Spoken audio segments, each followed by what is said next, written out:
Cholesterol is essential. Without cholesterol, you would die. Statin drugs are one of the most harmful drugs that you can take on reading labels. And he said the best advice I can give you is don't buy food that has labels. Meaning you talk about shopping the perimeter of the grocery store.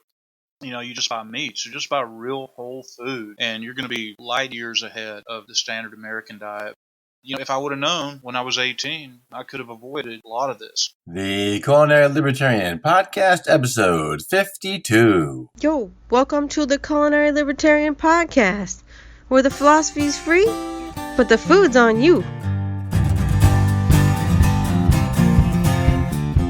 Hello, everyone. Dan Reed here, the Culinary Libertarian. Welcome back to the podcast. Happy to have you here. Happy to be here. A few bits of prep, so to speak, before we get going here. Head over to my podcasts page, culinarylibertarian.com/podcasts. And there you can follow me on all the social media things and follow me on my Eating Liberty Facebook group. You can also subscribe to my YouTube cooking channel, and there I keep intermittently posting videos of cooking or baking and some gardening, but that's coming to an end. So we're getting the last bit of the tomatoes picked. Coffee drinkers can find a variety of sassy or sweet mugs at my Cranky Without Coffee store, linked on the podcasts page. And for your Sunday brunch needs, you can download a copy of my Muffins e-cookbook, Foolproof Muffins, recipes that work every time. Just click the link, leave me your email address, and download the book. And with that email address, I will send you a couple emails a week. Another way you can support the show is with a few clicks of the mouse to your favorite podcatcher and leave me a 5-star rating and a review.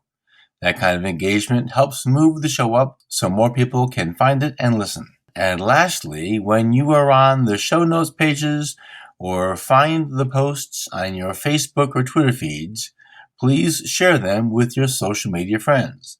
That's another great way to get the show out to more people so they also can listen. Reading a recipe can sometimes make you feel inept because there just isn't enough information to help you succeed. You read the words, mix, fold, portion, bake. You go through the steps, but the finished product just isn't what you want. Education is like that too. We know the names, Roosevelt, Lincoln, Reagan, and the words, emancipation, depression, recession. But the part that makes it all come together is missing. Bite back against poorly written history with a master class membership from Liberty Classroom. Liberty Classroom offers drive time length audio courses on politics, history, economics, and even sci-fi and dystopia, and a course on Laura Ingalls Wilder. Each instructor at Liberty Classroom digs deep to give you the full account so your knowledge recipe is complete. If you are prepping for dinner, you can also watch the corresponding video. Click through with my affiliate link, culinarylibertarian.com/biteback. With the master level subscription, not only do you get access to all the courses at Liberty Classroom, you get access to all additional courses for as long as the site exists. That access is for life. That's right. The master level is a lifetime membership which grows as more content is added. That means access to recommended reading and resources to accompany the courses, Liberty Classroom question and answer forums where you can get your questions answered by the faculty, monthly live sessions where the faculty answer your questions and discuss issues with you in real time, and there's a special bonus. The 435 audio and video lessons on government and history created by Tom Woods for the Ron Paul curriculum, purchased separately That costs $250, but it's a bonus for the master level subscription. It's a bonus for the master level membership. As an additional bonus, when you subscribe at the master class level, email me a copy of your receipt and I'll schedule a 1-hour Skype call with you so we can talk about cooking or baking.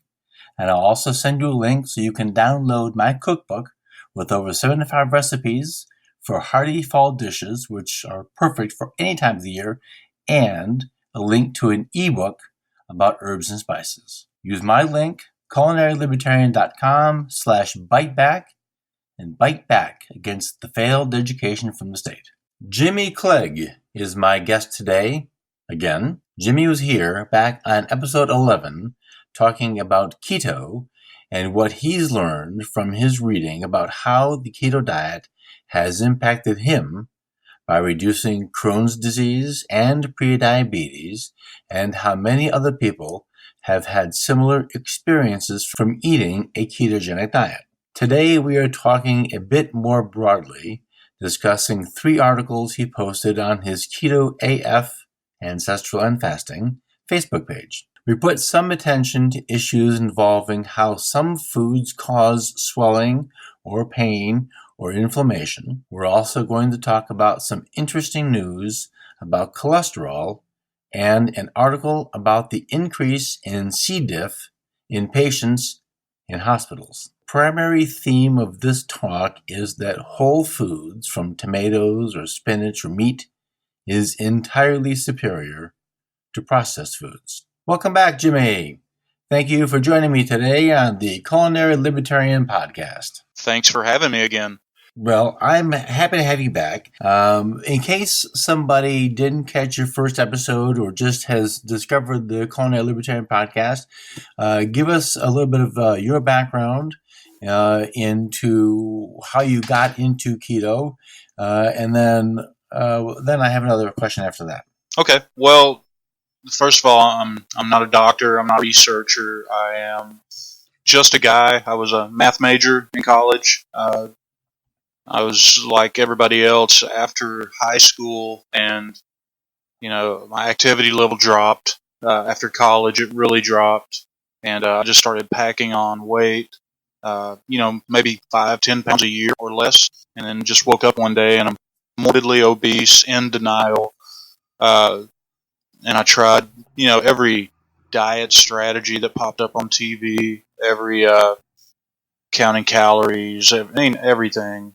Spent money on diet pills, and everything works a little bit, and then it quits working, and then you gain it all back. And so I just kind of got complacent and just kind of out of sight, out of mind. I felt good. I was just fat, obese, until I was around 41 years old. I got really sick. I won't go into the whole story, but I got real sick. My mom and sister and wife made me go to the doctor. At that point, I was diagnosed with Crohn's disease, and I was having really bad problems from it. High blood pressure, pre-diabetes. When I say high blood pressure, it was like 210 over 130 at the doctor. Now I've got the white coat syndrome, but once I started monitoring my blood pressure at that point, it was consistently in the 160s, 170s, over 100. And I was on 3 blood pressure medicines. And my doctor was really candid with me and told me, you're not going to live to see 50 if you don't make a big change. But of course, as we discussed last time, doctors are great. They just don't have any training in nutrition. So about all he could tell me was, you need to do something. You need to eat less, move more, which is the typical advice. So I did what I've always been taught, what we've all been taught, cut back on fat. And I lost a little weight, but I kept getting sicker and sicker with my Crohn's disease. And finally I decided just to do, I'm kind of analytically built-minded. I want to know derivatives and, if I'm going to do something, I want it's going to work, what the process is, why it's going to work, and every aspect of it. So I just started doing research, more and more. I stumbled across a book called The Primal Blueprint by Mark Sisson. I fell in love with that, his whole philosophy, his whole ancestral outlook. I started implementing it, and I lost around 100 pounds within 8 or 10 months. And then it kind of slowed, but I was feeling great. My health markers were turning around, and I continued to research during that whole time. And that's when I stumbled across ketogenic diet and the differences between it and, say, Atkins and some of the older strategies, and continued to lose. Lost 200 pounds. I've fluctuated a little since then. I'm still 180 pounds down. Health markers have turned around, and I still continue to research to this day. So I prefaced this by saying I'm not a doctor or a researcher, but I've done over 1,000 hours on my own, just my thirst to know more and to keep up with the latest research. And I really feel a calling to my wife also to spread the word, because for various reasons it's not common knowledge, even though it's kind of exploding in popularity now. It's still not common knowledge, and we're still working against government suggestions and government guidelines and just the status quo. So we continue, and that's me to this point.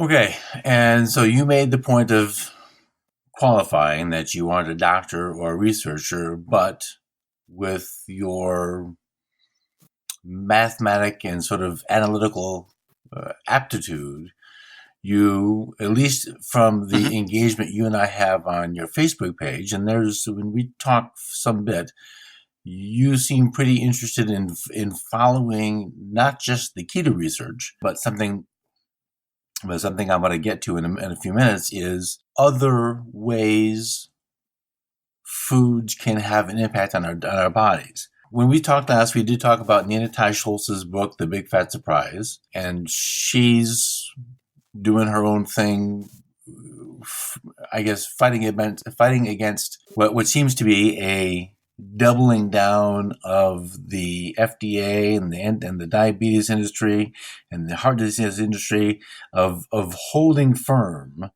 that the thing that has been making us sick is the thing that's going to fix us.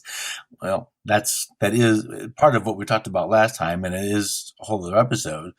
But I do want to get into at least a couple of different ideas that you and I have talked about. And so I think that there's first a group of people for whom keto is probably the only solution to reverse the weight gain and the disease. And I think in the case like yourself, that has been shown to be true. What about the people who aren't in that position but choose keto? What is the benefit to them? Well, I think keto can have a benefit for most everybody. The group you were talking about is what I would think. Well, I hate to bring everything back to obese, but definitely chronically obese people almost guaranteed suffer from insulin resistance and metabolic syndrome, fatty liver, prediabetes, diabetes. But it doesn't have to manifest itself as obesity. A couple of examples: Professor Tim Noakes, who was I believe he's a world-class ultra marathon runner. He's also was kind of the guy for just nutrition, sports nutrition research in general, and he was a big proponent of carb loading and carbohydrate in the glycogen stores, replenishing them, all the traditional stuff, and he outwardly appeared to be very fit and collapsed one day, was hospitalized, and he was type 2 diabetic. You would never know it with his background, his appearance, and then while being hospitalized, he was exposed to Stephen Finney and Jeff Follick's work. He already knew them, but the story I heard, they sent him a copy of their new book, and he read it. First, he called him a sellout. Inside, in his head, he was like, "Oh, they're selling out." Because I believe the book was the new Atkins Diet Revolution that they had co-wrote, and I believe it was after Atkins passed away, and it was more of a transition into ketogenic from Atkins. And anyway, long story short, he read the book and he put out a message and said everything I've told everybody to this point's a lie, and and then now he's one of the leading researchers in ketogenic. And here locally, we had a locally really famous guy who passed away a year or so ago, and he was a high school football coach, had won state championships, and the guy jogged every day, just looked like a picture of health, and he passed away of a massive heart attack. So my point is, obesity isn't the only this, but definitely there is a group that is metabolically damaged to the point that ketogenic or some kind of similar approach is really the only, besides being medicated for the rest of your life, is the only option. But the research is coming out. We're in the infancy of nutrition research across the board, but the research is coming out. The neurological disorders. They're doing great research with the ketogenic diet and ketone supplementation on cancer research. They've got protocols with ketogenic diet and supplemental beta hydroxybutyrate on cancer patients, I believe, in place of chemo, so radiation and ketone therapy, and they're having really good results with it. Joe Rogan says that he drinks exogenous ketones before a UFC event because it makes him think clearer, and before his stand-ups, and so the neurological benefits are well documented. But me having Crohn's disease, they're doing a lot of research with gut health. The active ketone is beta hydroxybutyrate that we use for energy, and it's real similar to butyrate, which your gut biome can use as food. So beta hydroxybutyrate seems to have a really good effect on your gut biome. And Dr. Ryan Lowry and Jacob Wilson and Dominic D'Agostino are doing great work with sports nutrition and the benefits of ketones on fat-adapted athletes. So it's really exciting now, and it's kind of progressing geometrically what they're finding out about it. So it's like every week something new is coming out to the benefits of the ketogenic diet and just having ketones circulating in your blood. So I guess that answered your question, how it can kind of, you can be very healthy and still benefit from having ketones in your blood.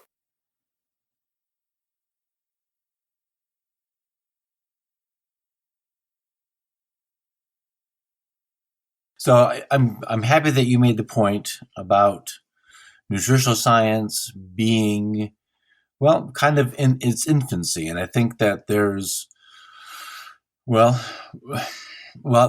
part's true. And I think that there's so much we don't even, not we, not me, researchers are learning that there isn't even a good base of knowledge from which to make extrapolations about what else is to know.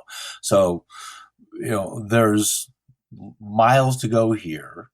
And one of the things that I sometimes forget, but I'm learning and reminding myself that the human body as a system of systems is phenomenally complicated. But the other thing that we realize, and I'm paying attention to the more I talk to people who are knowledgeable about food and diet, is everything does have an impact. And one of the posts you posted, it sounds kind of funny, was about different kinds of vegetables, or we're going to call them in terms of what foods are, either they're proteins or fats or carbs. Some of the carbs that people would eat, and not necessarily people on a keto diet, but in general, tomatoes and spinach and peanuts and almonds. And there's different, I don't even know what they are. There's different things, highly technical term, inside in some of these plants. And so you and I had a discussion about spinach, as an example, has a thing in it that people who have a sensitivity to this would find the eating of spinach or other foods with this to cause an irritation or an inflammation, whereas man, come on, give me some spinach. This stuff's good. Almonds and walnuts. So let's talk a little bit about what are the things that are in this big category of carbs that is contributing to people's unwellness. They're getting inflammation in joints, or they're getting bloated in their stomachs. What are the things what is happening that we don't know anything about? I think the most well, let's just call them anti-nutrients. Probably the most famous is gluten, because uh, paleo really brought gluten to light. But a lot of people have gluten sensitivity, and I believe like really bad gluten sensitivity is celiac disease. And evidently, there's a lot more people that have it than we anybody ever thought. But these anti-nutrients can do a lot of things. Gluten is a lectin. Lectins are small proteins, and they can mess with your gut lining. They're small enough to get into your bloodstream. They wreak havoc. Your body sets up an inflammatory response to them. It treats them like they're a bacteria or a virus, and can lead to a lot of autoimmune problems. And then there's other things like I can't remember what it was in the spinach. Like vegetables. Long story short, animals have fangs and claws and feet that they can either run from you or attack you, or a protective coating to protect themselves. Where plants don't have that. Plants make chemicals, natural pesticides, and some of them in small doses can be really beneficial, but in chronic, sustained doses over years can be bad. And, I have a theory that there's a lot more to this ancestral, you getting your DNA and seeing where your ancestry lies. I would think that if your ancestry lied close to the equator, that you'd probably be able to tolerate a lot more vegetables, because your ancestors would have been all year long able to access fruits and vegetables, whereas if, like me, I just had my ancestry done, and Welsh and Norwegian and Irish, and I'm almost 100% Northwestern European. I would think saturated fat and a lot more animal protein, and a lot. I probably have a lot of those sensitivities to vegetables. Whereas even a more extreme case like the Inuits pretty much lived off whale blubber and had no access to vegetables, so I would think they would have really bad problems with this. So I think a lot of it has to do with your ancestry, and that goes back to the infancy of the nutritional studies. I know I've read there's several people that are doing DNA and diet matching based on your ancestry, and I'm really interested to see where that goes in the years to come. Well, the thing that's interesting to me, and this isn't meant to rail on education, but it's not just education, but there's, you and I and everybody listening and everybody not listening, we've been told for so long the whole Ansel Keys shift from butter to the so-called vegetable oils, and now there's an article I just read about why they're so bad for you, and you posted an article about cholesterol. Now, we've sort of shifted our understanding and knowledge of cholesterol as a quasi-informed society. But this article just came right out and said high cholesterol is associated with longer life. And that's a headline designed to at least get you to pay attention. If not, at least click through. So tell us about this article and what's going on with cholesterol and why. Well, the why are they wrong is probably just politics, but how are they wrong?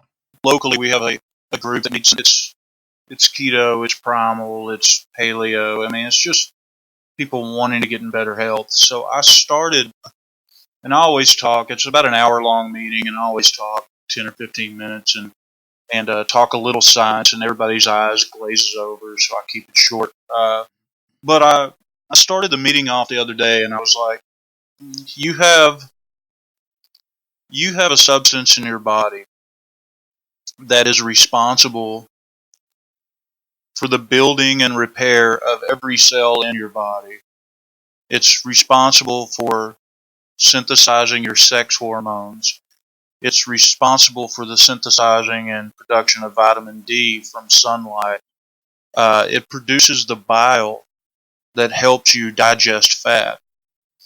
And it synthesizes a lot of other hormones. So that's how I started it. And I said, can you guess what this substance is? And people guessed everything, thyroid, and they blew their minds when I said it's cholesterol. Cholesterol is essential. Without cholesterol, you would die. And then I told the story of I believe an ABC News anchor. Was it Russert? Was that his last name? Died of a heart attack a few years ago, and he's on high dose statin drugs and had bragged that his total cholesterol was below 100, and he didn't know any better. Low cholesterol is not a good thing, and I hate to be a conspiracy theorist on everything, but statin drugs are one of the most harmful drugs that you can take, and they're also, if not the most profitable, in the top 3 most profitable drugs in the world. Billions of dollars, hundreds of billions of dollars are profited off of statin drugs. So a lot of people have a lot to lose if the truth about cholesterol is revealed. I'm not being a conspiracy theorist. I just think follow the money, and money's driving this. And we can talk more about cholesterol if you'd like.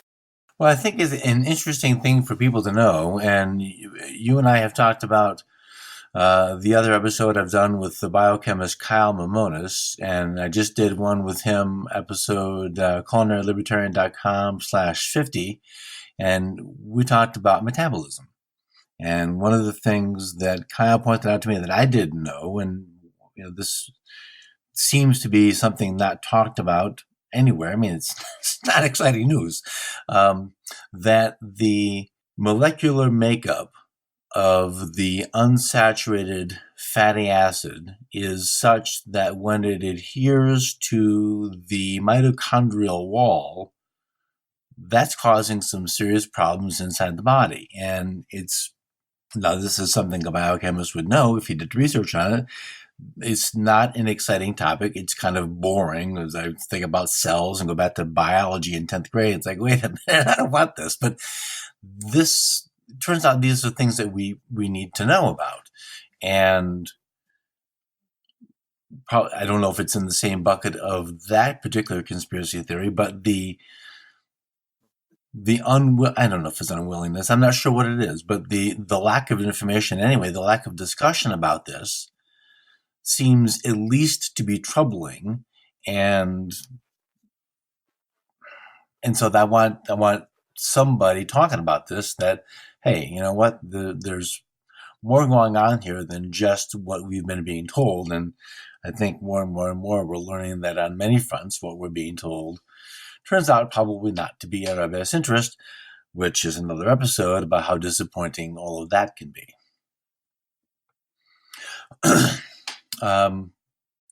Another article that you shared at some point was about the variations of the C. diff bacteria, which is being found around the world in hospitals and patients who are eating. Now, this is really strange. You go to the hospital because you're sick, and the hospital gives you food that makes you sick. So hospitals are feeding highly processed foods to patients who are already vulnerable by virtue of being in the hospital, and they're becoming even more ill.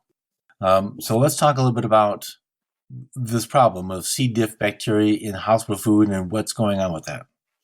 I read the article and it fascinated me, but I haven't researched a lot on the topic. It just appears that we've been warned for years that when you get prescribed an antibiotic and you start feeling better and you quit taking it before you finish the whole dosage, you kill enough of the bacteria to knock out the infection. But theory is you're leaving the strongest bacteria alive, and so we're creating these superbugs. And it kind of seemed like it was this kind of seems like there's this new strand of bacteria that thrive off of highly processed and sugary foods, and it scared me to death. I don't know a lot about it. Well, I haven't been a patient in a hospital for a while, and even when I was a kid, when I was hospitalized back during high school, it was kind of the joke of, geez, don't eat the food, they're going to kill you. But it was mostly because it was bland and flavorless. But now I think it's packets of applesauce and just sugar, endless amounts of sugar, which certainly is counterintuitive to what we think should be a healthy diet on any front. And even if it's not a fat diet, an apple is superior to the applesauce, because at least it's how it came off the tree. So, getting back to a whole food is going to be better than eating the processed version of the food. Oh yeah. And by the way, for people listening, I'm going to put the articles that we're talking about will be on today's show notes page, which is culinarylibertarian.com/52. I can add a couple of things. The like number one, if the entity, the hospital or doctor, or if school, any of that gets any funding from the federal government, they have to follow federal food guidelines. So, and dietitians, like you would think dietitians, and there's a lot of really good dietitians, but you would think dietitians would be at the cutting edge of this, but they, if they work for any kind of institution that gets federal funding, they have to follow the federal guidelines, which is not the food pyramid, it's my plate or whatever they call it now, but it's still the same. Whole grains, that want to get 70% of your diet from fruits, vegetables, grains, from carbohydrate. And a funny story, not a funny story, a sad story on that was, I wasn't the biggest fan of the Obamas, but like I'm not the biggest fan of a lot of presidents, but I think Michelle Obama tried to do some good by affecting the quality of food in schools. I don't remember her dabbling in that, and whether or not federal government should even have any say-so in what the kids eat is another subject. But she tried to kind of streamline and get the food choices healthier, which in the way she did that, the Schwann's company, the Schwann's Pizza, the Schwann's trucks you see that come around, they're the largest supplier of pizzas in the world to school, or in the nation to schools. It's $1 billion industry for them. And under her guidelines, they weren't going to be able to sell their pizza anymore, and they were standing to lose billions of dollars. So their lobbyists got involved, and lo and behold, within a short period of time, Swan's was back in the school because the pizza sauce was considered a serving of vegetable now, which is funny because tomatoes are fruit and not vegetables. But anyway, the tomato sauce on the pizza, in other words, the pizza that they provide was their vegetable serving. And then they were right back in the schools. I think the whole process took a couple of weeks, or schools didn't even have time to deplete their supply before they were allowed back in. But, therein lies the problem. You're fighting the government guidelines, and you're fighting lobbyists, and a ton of money being thrown out there. And then, the consequences are being realized with stuff like these super bacteria and the diabetes epidemic. And I talk a lot about diabetes on my group, but Alzheimer's is right behind it, which is scary. And most, I say most, a lot of the researchers are now referring to Alzheimer's as type 3 diabetes, or diabetes of the brain. And it could very realistically bankrupt our healthcare system between diabetes and Alzheimer's. I'm seeing 2050 predictions. Huh. Well, the diabetes type 3, that's an interesting. That's chosen on purpose, and I think that's very curious. Just saw an article, I didn't read it, that there was an end. Somebody found an end to Alzheimer's. So that's all I know is I saw an article, I didn't read it. That would be awesome. Yes, it would. The last article I want to talk about is, and we may have touched on this a little bit, but it was about ketone bodies and intestinal health. And I know that was part of your early part. Is there something you wanted to add to that? Or I will make sure that is linked to the show notes page, because that's an interesting read. Is there something you wanted to add to that? Well, I'm just keeping up with the research, and it's very promising. But people need to know there's something called the gut-brain axis, and people don't realize, first of all, you have more bacteria in your body than you have human cells. So your bacteria are a lot smaller than the human cells, but actually you could say you're more bacteria than you are human. And I believe like 80% of the hormones are developed or processed and made by the research. And a lot of our anecdotal studies that have been on the diet for a significant amount of time, my wife included, have no longer a need for antidepressants or anti-anxiety drugs, and it's called the gut-brain axis. They've done a lot of research on it because a lot of the hormones that control your mental health are produced in your gut, and getting your gut bacteria out of whack, the quote good and bad bacteria not really being in a good equilibrium, could be the root of a lot of these neurological disorders. And so that's fascinating to me. My main problem is there's so much going on. We talked about the infancy of nutrition, and any of these topics, you could go down a rabbit hole, and people make their whole careers on one of these topics. And being on the outside looking in, I mean, it's just so much to try. I just have to settle for trying to learn a little bit about everything, but there's so much stuff.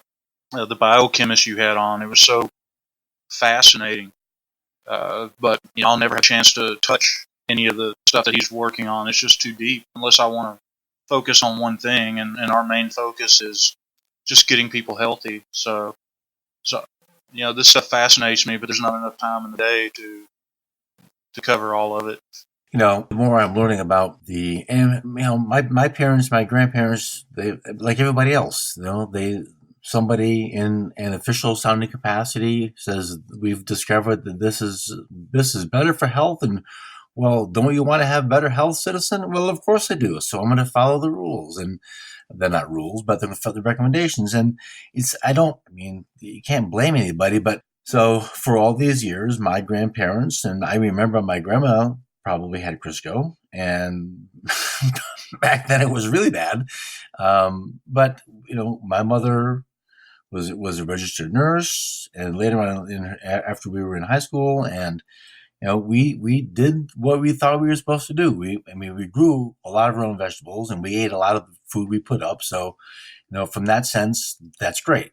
Frozen corn and beans or whatever else we could have. We jarred our own tomatoes, and that was better than going to the store and buying a canned whatever it was, because that was just terrible. But, butter was a minimum. It was margarine instead of butter, and it was liquid oil instead of solid oil. And there's no way to know this, and both of my parents died from cancer. Now, I have no way of knowing if that wouldn't have happened anyway. It's impossible to tell.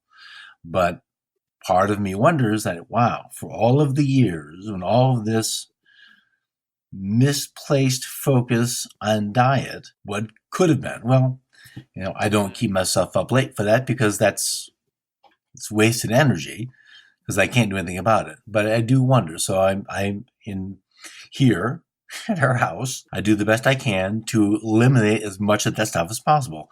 So, it's really, really hard.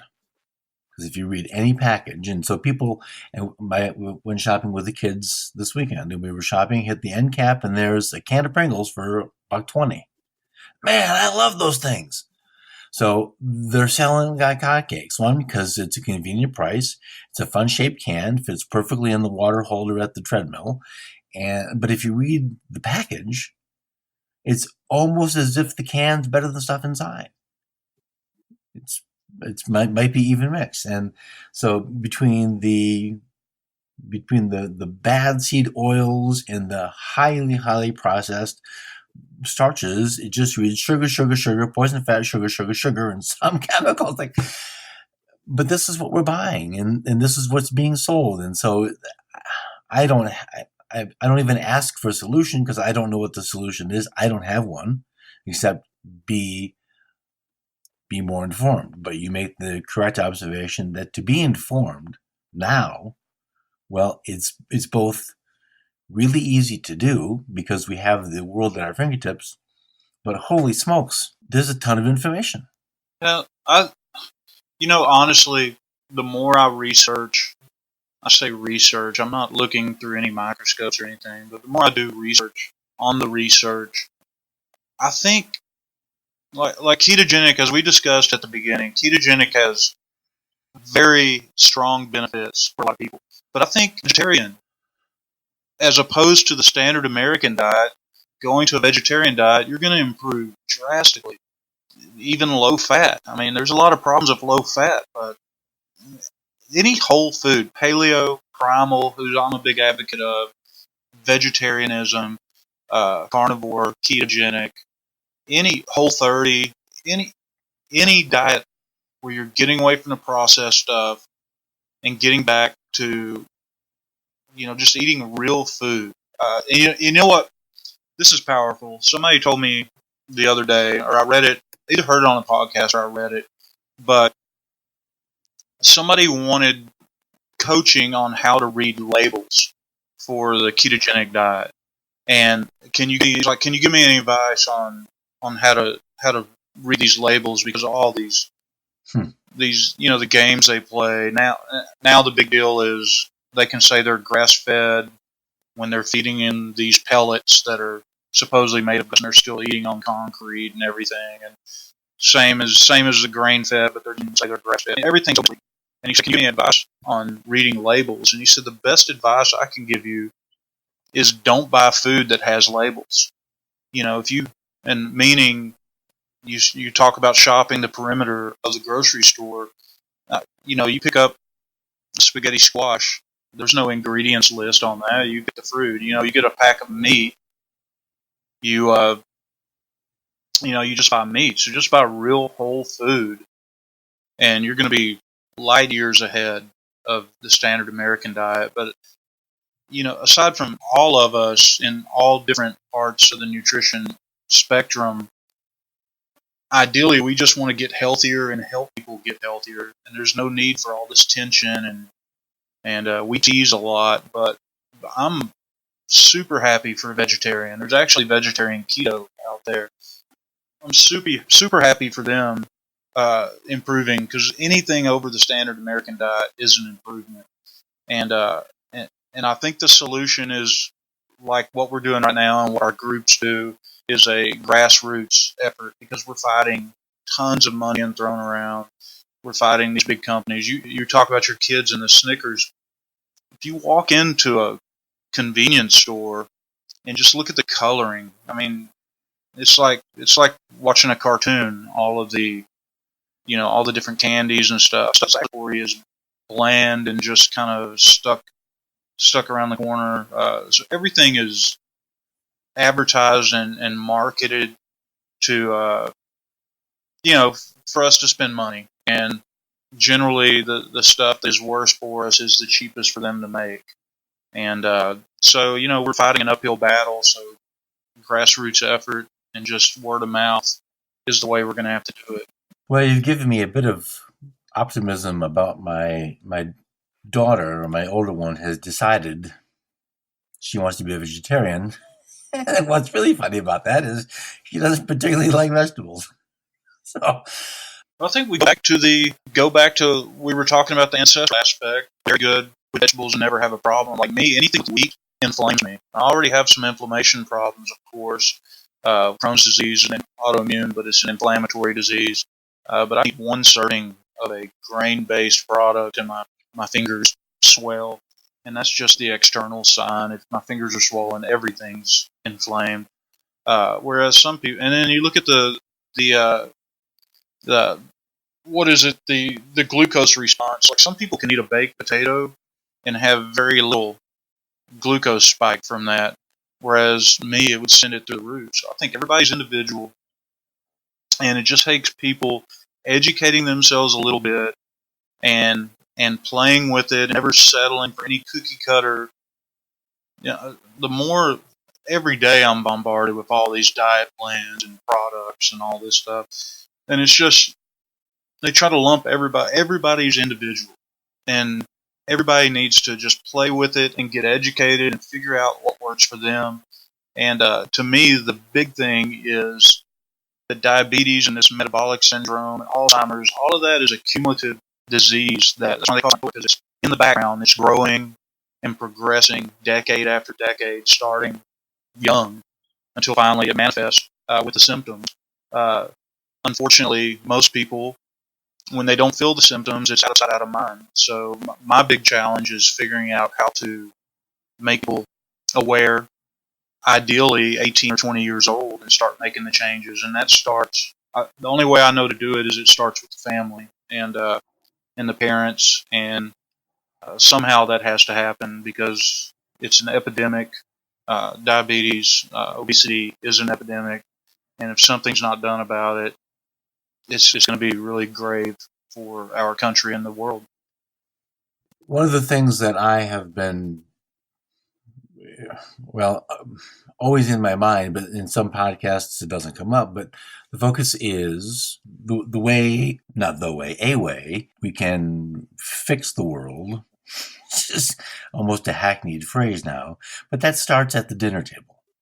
And feeding ourselves starts with actually cooking something as opposed to having it delivered. And even if it's from a restaurant, that's still not the same as cooking yourself. And, as a chef, yes, go ahead and make your own chicken stock, make your own pasta. Well, I know that that's not possible for everybody. And even if it's possible for me, it's not always possible with time. I understand that. And so there's perfectly acceptable fresh pasta in your grocery store. And is it commercial? Yes. If you're going to eat pasta, well, fine. It's okay to do that. Or eat the whole foods, but make something at home. Even if it's quasi from scratch, a bag of frozen vegetables and some stock from the store, and at least make a soup and not just open a tin of soup or a can of soup. There's ways to put the additional benefit from that is you engage the people. So we're gonna have soup made from commercial chicken stock and frozen veggies and some other stuff, but we're gonna make homemade biscuits, or we're gonna make homemade keto biscuits, or I don't know, whatever it is. Getting the people involved in the thing, appreciating what food is and where it comes from, and bonding. This is part of what I think you're talking about, and this is part of what I'm talking about. Is that we can fix a lot of stuff by starting with a community of one family. And I agree. My certification, a health coaching certification that I'm working on, is through Mark Sisson and his Primal Health Coaching Institute, and he talks about the 80-20 rule, and so it's 80% compliance, 20%. I think you're talking about your kids, and everybody is is going to want foods that are technically not allowed, like on a ketogenic program, but like I said, ketogenic is necessary because we are damaged to people, and if you don't ever get to that state, if you can intervene like you're talking about at the kitchen table with the parents and the kids, so the kids can 80-20 rule, 20% of the time, which is significant, can eat their Snickers or eat their pasta or whatever it is, and maybe even more. But when you let that cumulative damage happen over a few decades, then it's probably 80-20 turns into, like me, 99-1. I swear, one cheat meal sets me back a couple of weeks now, and I've been ketogenic for 6 years, or primal and ketogenic for 6 years now, and I'm still damaged. So, if I would have known when I was 18, I could have avoided a lot of this. But like you said, I think you're exactly right. At the dinner table, family is where it needs to start. All right. Well, tell us again about your Facebook page where people can find you and follow you and get some information. Because is your ebook still up on the page? Yes, sir. Our main page is Keto AF. I threw in the ancestral and fasting, and that's our page where we share a lot of research. We joke around a lot. People give NSVs, non-scale victories. People ask questions. We share a ton of recipes. And that's a group. It's a closed group, but answer 3 quick questions and you're in. We have another page called Keto Couples Kitchen, where we share a lot of recipes, and we kind of coordinate our cottage food business through there. everything that we make, we share the recipe for, and we've had some people rip off our ideas. We've got a few products that we have came up with ourselves, and people have ripped us off. But like I've said a few times, our main focus is getting people healthy. So we know everybody's not in our group. We've got people in several different countries that aren't able to come buy product from us at the farmers market. So we share all of our recipes so that people can make them themselves. And then I've got a new page that I just launched, and it's called Fit by 50.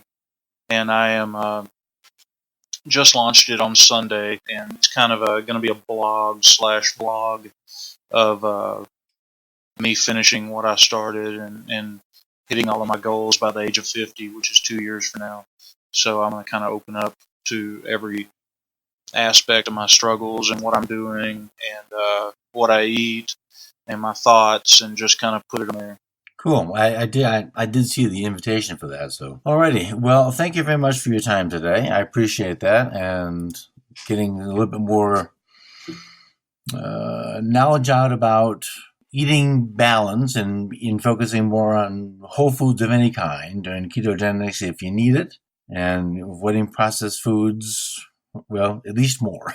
I don't know if entirely is actually possible, but a reduction has got to be a good thing.